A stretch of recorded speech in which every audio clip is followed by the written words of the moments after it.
He spent 11 years living and working in Washington, D.C., and now former Guam resident John Fernandez is ready to come back home to be the new Guam Department of Education superintendent.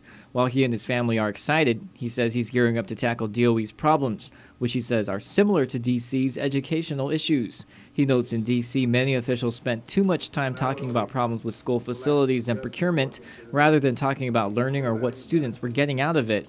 But then a shift in thinking and conversations about education occurred. Over the past 5 years, with the leadership of the mayor and the council in D.C., there's been a real focus on changing that conversation. And now we see here in this situation a real radical shift where we have, at least here in D.C., managed to get a hold of these operational challenges and start to focus the broader community on ensuring that students are learning to read, learning to write, learning to do math. Fernandez says he wants to start that shift in thinking here on Guam. He wants to create DOE as an organization solely focused on student achievement. When I went to interview, I looked and I read about the last 2 years of news.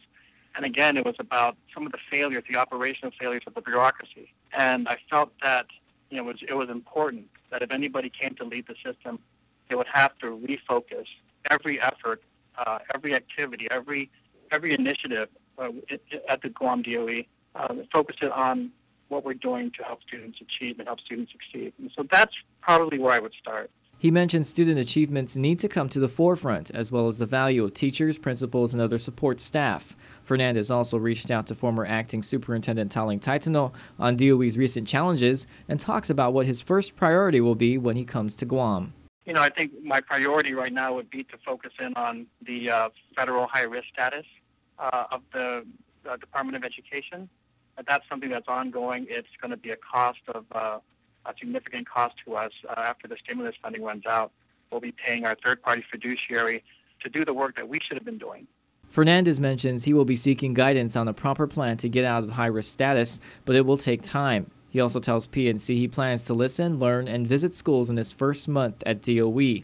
However, he reaffirms his commitment to lead with education and prioritize DOE's resources.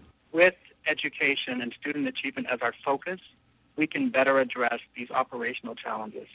Meaning, if we believe that every child can learn and that it is our job and our mission to ensure that they are learning and succeeding, then it helps us to prioritize our resources